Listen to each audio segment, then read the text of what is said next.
Start recording now so I don't forget. And I believe in rewarding people who come early. What do you think, Mike Monick? I'm sometimes one of those people. I need to be that kind of person more often. I hear that. So what do you think people are going to want to get? What is your goal for people to actually capture today?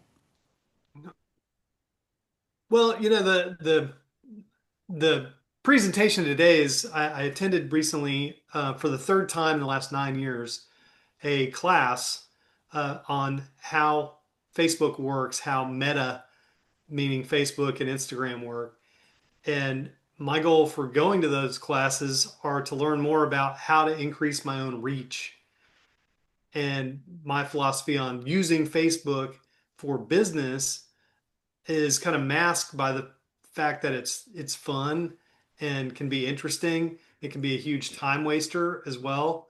And so if I'm going to be on there for business, I want to increase my reach as much as possible, and that's what I'm hoping to, share with people some of the tips and tricks that I've learned over the years and just recently, you know, had that reiterated in a class that I've attended multiple times, which is an in-person class in the Dallas-Fort Worth area that costs, hundred plus dollars to go to with experts that are in the DFW, but they do not record the class.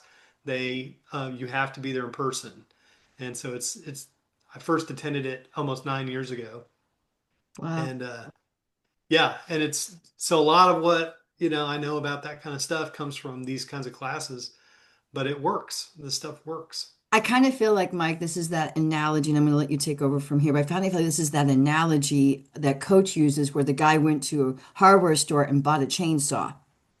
And then the next day he came back and threw it on there. This thing doesn't work. It's horrible. It's the worst saw I've ever had. And the clerk looked at it, checked everything, went, and he goes, it works fine. He goes, what's that?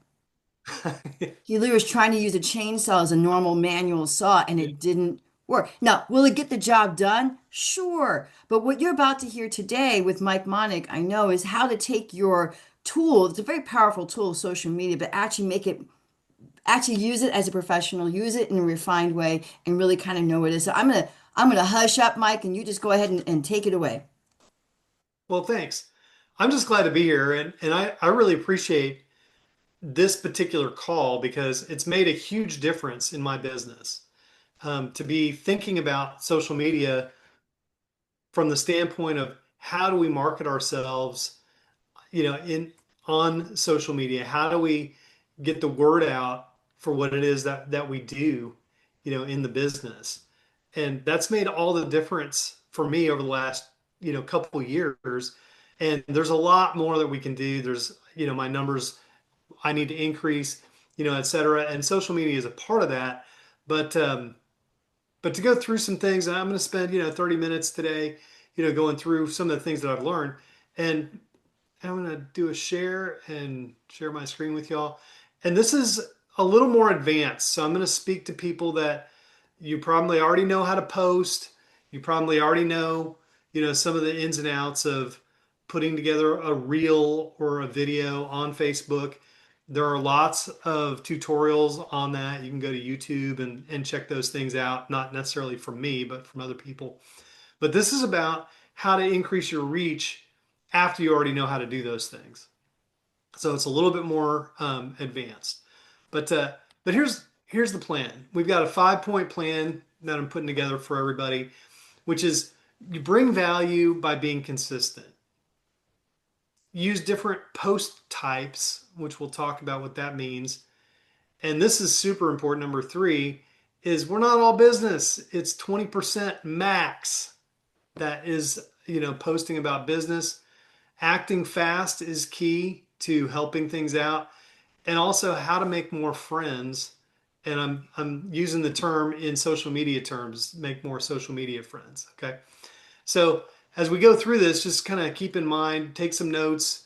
Um, may have some time for Q&A afterwards. But here's the thing, being consistent is you bring value and be consistent by posting once every day or two. Some people have different methodologies. They want to post every single day. They want to post 2 or 3 times a day, et cetera. But there's an algorithm that goes into the search mechanisms and the reach that Facebook throws out there. You're going to reach a certain percentage of people based on your consistency and how many people interact with you. And if you're consistent with your posting, you will start getting notifications from Facebook and so on telling you, hey, you're doing a good job. We're going to actually increase your reach. And that comes with consistency. The algorithm loves consistency. The whole point of Facebook, of course, existing is to sell advertising, and they sell advertising through other people's posting, which sounds familiar, right? And so when you start to become a valued content creator, as it is, then the algorithm finds you and pushes you to more people. So how do you add value? Well, uh, use humor. Maybe something that just makes you chuckle and you want to, put that on there. Great. If you're making videos, which I would encourage, keep it short. The statistics on videos are that long form videos actually do not increase your reach. And in fact, most people have to be hooked into a video within the first 3 seconds. 3 seconds. And most people don't watch videos for more than 10 seconds. Now, are you doing an informative video? No, that's not what I'm talking about. I'm not talking about some business presentation video and, giving somebody personal advice and stuff. I'm talking about ridiculous, stupid stuff like posting a video of your dog being super cute. Does that sound like business to you guys? No, it doesn't. Okay. But why do we do that stuff? Why are we posting videos of the cute dog? And why are we posting humorous things about, your addiction to coffee, Tony? Why are you doing things consistently, by the way, consistently doing that? Why are we doing stuff like that? Because it increases the reach, it pushes everything else that you do. So the occasional time, once every week or two, that you post something about business, it's now going to reach more people. That's why you do it. And it doesn't take very long. It takes a little bit of time every day. And a lot of times these are things that you can just do throughout the day, maybe while you're doing something else. If you're waiting for, you know, um, the Uber driver to show up to your house, you can post something. If you're taking a potty break, okay, you can do something just to be real. If you're doing something, if you're waiting at in the kitchen while something's about to pop out of the microwave, you can post things. You can post a picture of your meal. You can post a picture of your pets. You can do things about your kids. You know, think about different things. And there are a lot of videos on YouTube, once again, about these kinds of things. Like, how do you increase your reach? Well, these are why these things are important. The other part of it is we see things like if Tony posts this funny thing about coffee, I'm just going to keep calling you out on that because I love it. But when you post something fun about coffee, and I think it's hilarious or want to share that message, if I share her post, it increases her reach, not my reach. Okay? And share is a powerful thing. You want people to share your stuff, but you don't really want to share other people's stuff. You can recreate it, or you can grab a picture of it and then post it as your own within reason. Okay. But copy and pasting um, is a better methodology than sharing. And so there's a difference between those two things. The other thing is if you're in business, when you're posting things out there, think about what you're posting and think, how am I going to reach the largest audience that is the right market? We're going to talk a little bit more about right market here in a little while. But how can I reach the most people in the right market by this particular post? And if you're negative, that's automatically going to cut off people. If you're political, if you're getting into, you know, the divisive personal opinions. I'm not saying they're not right. You could be 100% correct, okay? But if you're turning off people using social media for business, you're just hurting yourself. If you're using social media for all the other reasons people use social media for, to interact with friends and family and all that stuff, okay, great.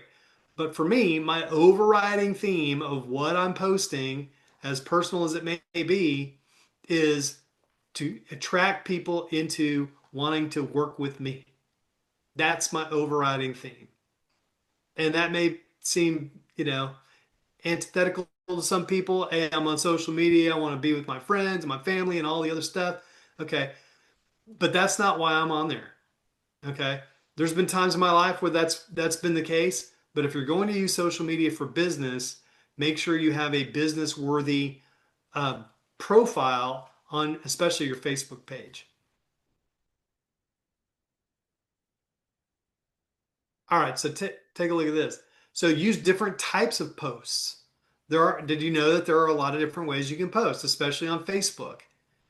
You can use text only, and there's ways to do that. So you can, if you're using your phone, there's different interactions with the phone than there are with the desktop. Now, when Andy Onstead started doing stuff on social media, almost everybody was using desktop to post their social media posts. So the interaction was different. The screen format was different because when you're looking at your desktop, it's wide. People are no longer tilting their phones sideways. People are looking at videos vertically, not horizontally. And so everything is moving towards the phone. 94% of all content consumed on Facebook is now through the phone. 94%. 9 years ago, when I started that class, it was not even close. It was almost 100% desktop, and now it is almost 100% through the phone. So when you're looking at what you're posting, look at it through your phone. Even when we started this class, this call a couple years ago, a lot of us were almost 100% desktop, and now you just really have to be consumed with using your phone to do these kinds of posts. Well, text only is kind of boring if it's just black and white, but on your app for Facebook, there are ways to make a color background. There's ways to add emojis, and do different things to kind of trick it up. But just remember, if you're doing text only, most people don't read. They don't want to read a lot. They want a quick bump to their, happy endorphins and all that stuff. That's what social media does for people. You want to add value to people by giving them a quick boost of something that makes them chuckle or something that makes them think. Maybe something that creates an interactivity by asking a question. You may want to post a photo, but take a look at the photo before you post it. Crop the photo very quickly using your app on your phone to crop it, or Facebook has ways to crop the photo, but make sure that it looks good vertically on a phone. And this isn't a lot of work. This takes 20 seconds and you'll get the gist of it. You'll get the hang of it. If you don't know what you're doing, practice a little bit. But post a fun photo, post a selfie, post a picture of you doing something, fun or goofy or exciting, or, something with your family. Post something with your pets. Pets get tons of traction. Okay. Or shoot a short video. And it could be anything.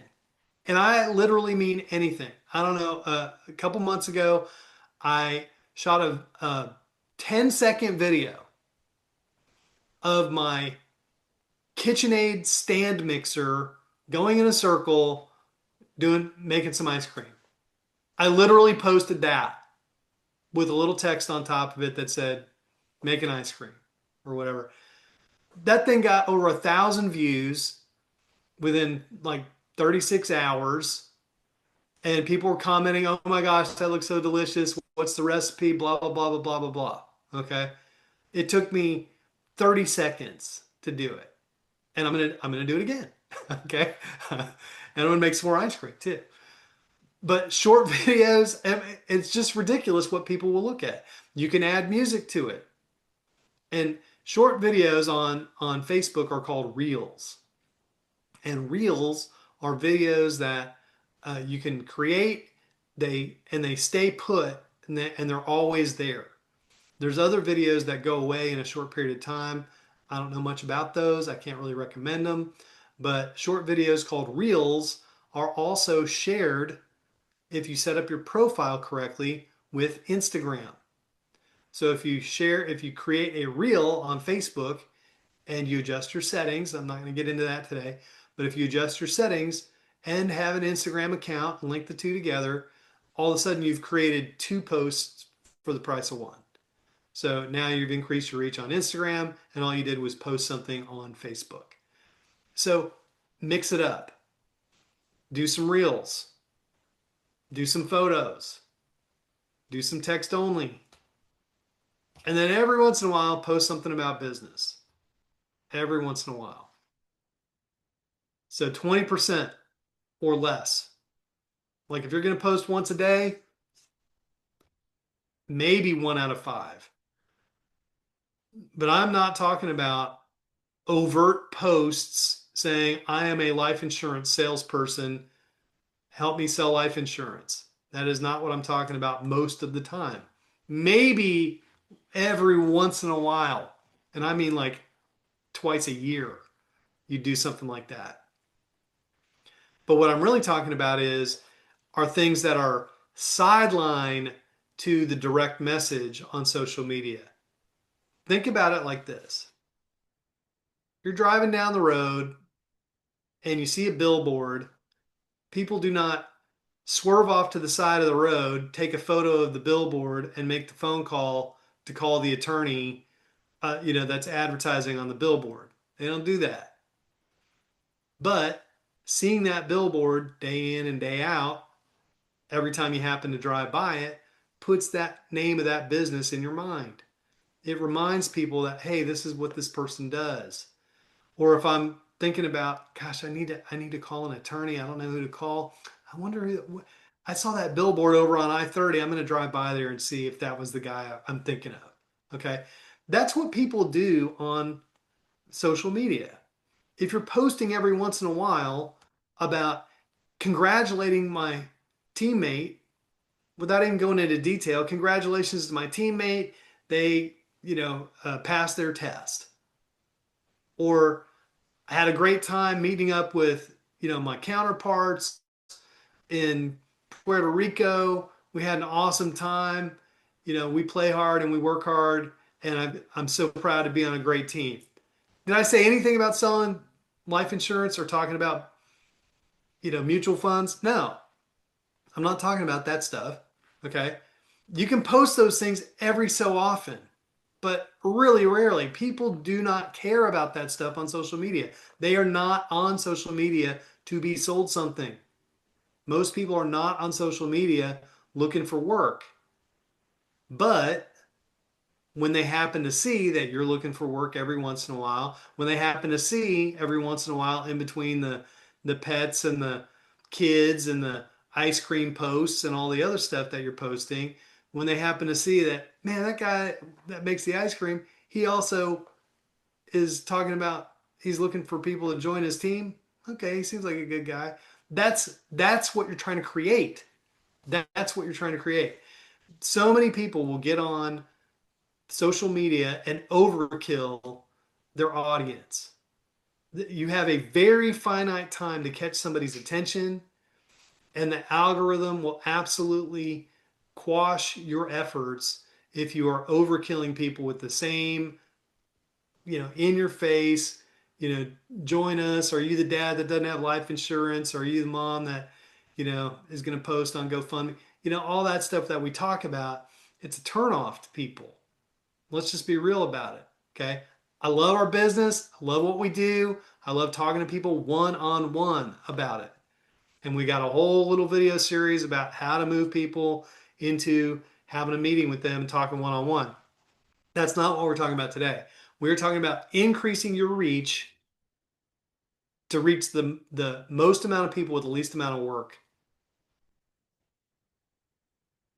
So here's another part of it: acting fast. Set up notifications on your app. Okay, because when you post something on Facebook and somebody responds, you want to know that a response came in, because if there's a couple of reasons.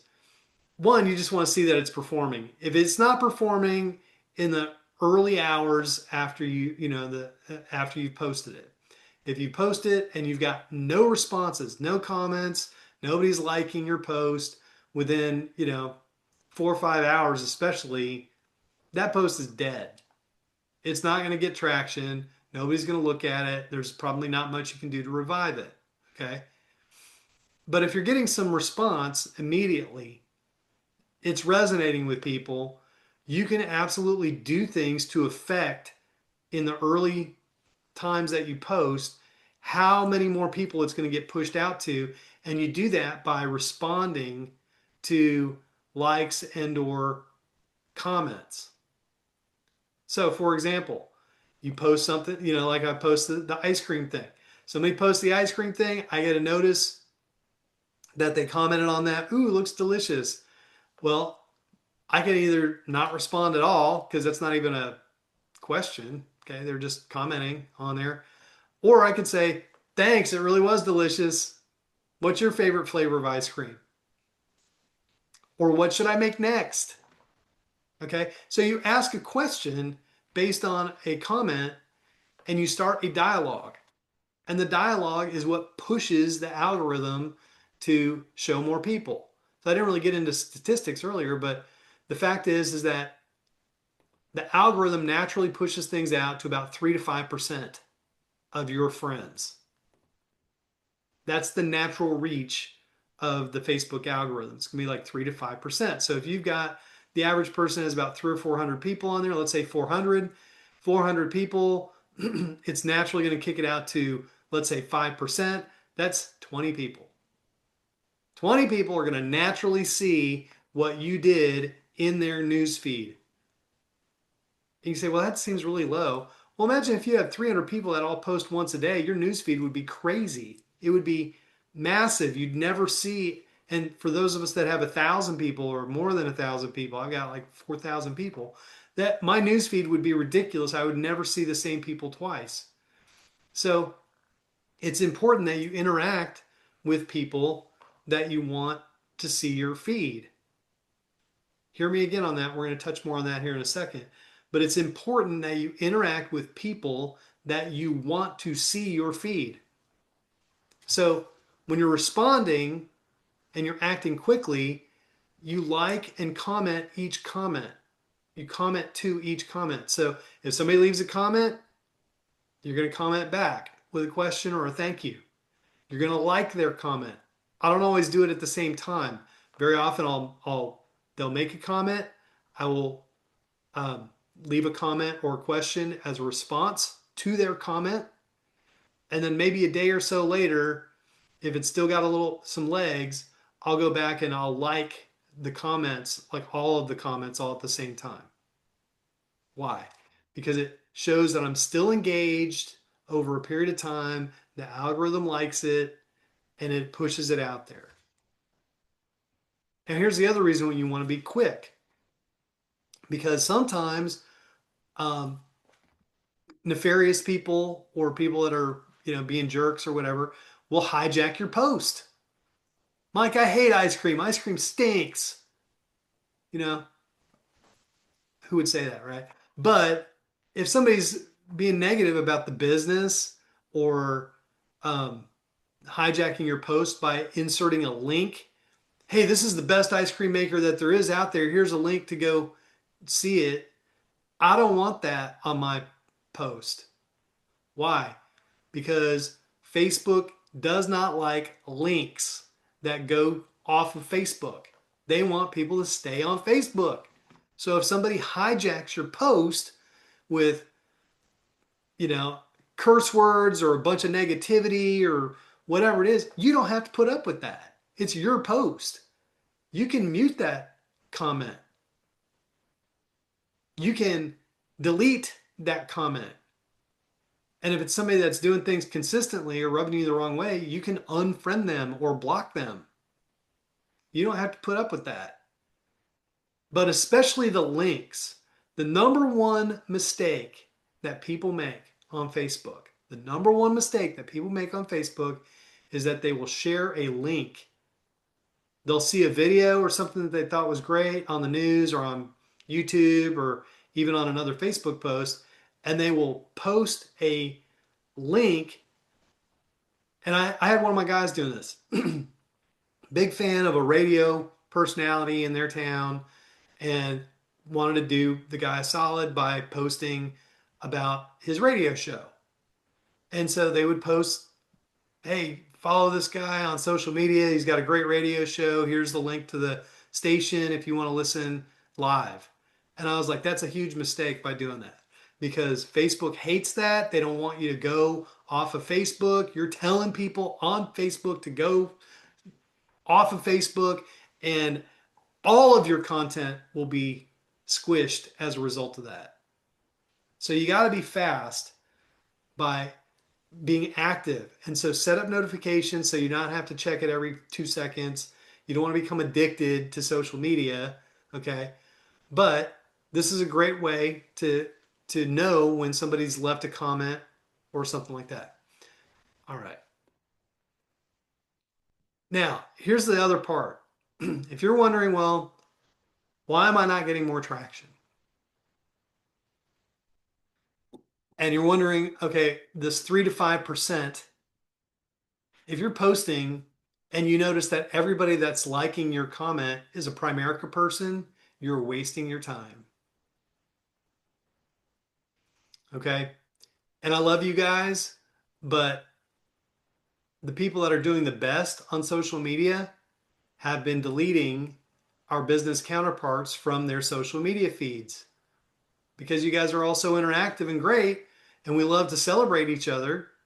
Okay. We absolutely love it. But if you're using it for business, I want you to consider deleting business people from your feed. At least consider it. Or, and this requires an enormous amount of self-control. Okay. Because even I do this. But if you really love your Primerica people and you're following them on social media, don't like or comment on their stuff. Why? Because the algorithm only has so many slots that it's going to fill. And if it's pushing their algorithm to you and it's pushing it to a bunch of other Primerica people, you're taking up valuable slots if you're using it for business. If you're not using it for business, you want to celebrate it, hey, you know what? That's up to you. But if you are using it for business, it's going to take up valuable slots for other people. If you're really trying to look for right market people, they are not already in the business. So how do you look for right market people? Well, on Facebook, when you join Facebook on a daily basis, you're going to see suggested friends. Like it'll ask you, hey, do you know this person? Do you know this person? Do you know this person? And you can scroll through that and see how many common friends do I have? Are they all in the right market? Are they married? Do they have kids? You know, et cetera. All the macho stuff. You might not be able to tell if they're a homeowner or what age they are, but you could probably get a good guess if you just spend a little bit of time looking through their social media page. And if they're the right kind of person in the right market, click it. Do that 10 times a day. Click 10 people a day for the next year. See what happens. You'll have thousands of friends. Okay? Join different groups. Facebook has lots and lots of different groups. Lots and lots, millions of groups. What are groups? Groups are people that have a common interest in different things. Do you want to join a I Sell Life Insurance group? No. Okay? Do I want to join a I Make Ice Cream with my ice cream maker group? Yes. Okay, why? Because other people that make ice cream are going to think I'm fun and exciting and I can add value to the group. I'm not talking about joining a group and then instantly posting, hey, who wants to join my team? No, you add value to the group. And guess what? You're going to find friends in the group and those people are going to be right market. And now you're going to have a friend that knows you from the group, and you're going to interact with those people. That's what you do over time. Is it a time waster? No. Is going to the mall and prospecting a time waster? It's going to take a lot more time than doing what I just described. Okay. It's kind of like prospecting as you go. Okay. Because if you're prospecting as you go in real life and you're at the Whataburger, I almost said In-N-Out. Sorry. I almost said In-N-Out Burger, and I'm from Texas. Sorry, guys. But no, if I'm at Whataburger and I'm there at a time where I could talk to the cashier, the guy's got a great attitude. There's not, tons of people behind me in line. Hey, listen, you got a great attitude. You keep thinking about working here all the time? Or what do you think about doing something different? Would you be open to that? Shoot me your number. Okay. The same thing can happen on social media. I'm in the ice cream group. I'm meeting people. I'm interacting with them. I'm posting a comment on their feed. They posted about their ice cream recipe. Man, that's a great looking ice cream. That's a great looking, looks delicious.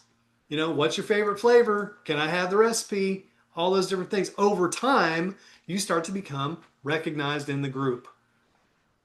What kind of group should you join? The first one I would join is look up your own city, type in the name of your own city, and see how many different groups are in your own city.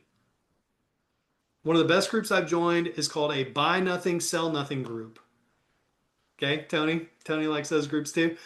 In fact, I'm the admin of one in my local city. Well, why? Because people on there tend to want to give stuff away. They interact with people. And if I'm giving stuff away, guess what? They got to come to my house to get it. Okay, so I end up meeting people. I've actually recruited and written life business from the Buy Nothing, Sell Nothing groups. Okay, but guess what? I can't advertise in that group. I'm just interacting with people. Somebody posts in there, hey, I need, baby clothes.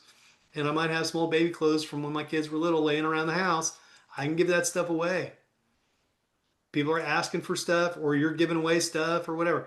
There's different groups. Look up your city and see all the different things that are in your city. It might be a city oriented group. It might be people complaining about the city. It might be people talking about, restaurants and all the fun things to do in your city. But be a part of the group and add value to it. And just be a friend. You be a friend to people. Help serve people in their little community by giving them a suggestion. Hey, I went to the dentist. This guy was great. He did a good job. Or one of the most common things that I see in the city stuff is people looking for an auto mechanic. And I've got a good auto mechanic, and I'm always recommending this auto mechanic. I'm recommending my appliance guy. And it comes up all the time. Okay. Somebody's looking for their washer and dryer to be fixed. They're washing a lot of clothes, right? So they probably are married, probably have a house, probably have kids, all the other things, right? So you start to interact and be friends with these people. And eventually you can friend them. Occasionally, amazingly, people say, I'm looking for extra work. I'm looking to work from home. I see that probably once a week. It's all about adding value to people's lives in a small, seemingly meaningless way, but you're adding a smile to their face. You're adding a little bit of brightness and with humor or a funny video or something that makes them think about things, or what's your favorite Christmas movie? It could be anything. And look around and see what other people are doing that made you interact, and then recreate that with your people. And be intentional about being in the right market and interacting with people more in the right market than not in the right market. If you're commenting on somebody's post, if you're leaving a like and they're not in the right market, you are telling the algorithm, send me more of wrong market. If you're actively looking, maybe you've got grandkids. Well, get involved with their school Facebook page. As a grandparent, you can be let into those kinds of things. Get involved with, and I'm not talking about spending tons of time and being involved like you're in the PTA or something. Okay, I'm talking about you're liking the occasional photo. So next time you're at the grandchild's event, you recognize Harold, who was also in the Facebook group, and Harold says, "Oh yeah, I've seen you on Facebook." That's what you want. Harold's going to see your stuff because you've interacted with Harold. Hey, is it okay if I Facebook friend you? Sure, man, that'd be great. Great. Now Harold gets to see every week or so that you posted something about what's that business you're in? What do you do? Bam, you've got an inroads to talk to Harold. That's what it's all about. It's putting up the billboard. If you want a friend, be a friend. That's the overriding theme of social media. If you want a friend, be a friend. You have to interact with right market people. You have to interact with right market people. And that's it. That's what I got for you today. Mike, that was exceptional. Thank you so much for sharing that. And folks, I want you to be aware, he went to these meetings, he went to this class, he paid for it, and you just sat here for 30 minutes and gleaned all the great knowledge that he had to drive all the way to downtown Fort Worth for, or downtown Dallas to get to do. So thank you, Mike Monica. What I'd like to do is we're not going to do Q&A today, but I want people to experiment and just kind of apply what Mike has taught you today. And next week, Mike, if you're okay, I'd like for us to do a Q&A with everyone. Sure. Yeah, I'd be happy to do that. Which means that all 36 of you who are on this call, you better come to next week with some good questions. Which means you got to go do some stuff and be like, I have a question about that. I got a question about that. Or just observations. Thank you, Mike Monick, for everything. Thank you, everybody, for being here. Just a quick reminder, this Friday morning at 9 a.m. Central on this Zoom channel, we do have the Money Quest show with Omar Opesa and our great coach, Bill Arender. And then Saturday morning, we have our training. Thank you, everybody, and have a great day. And we'll see you next week, God willing. Thank you. Bye, everybody. Bye, Mike.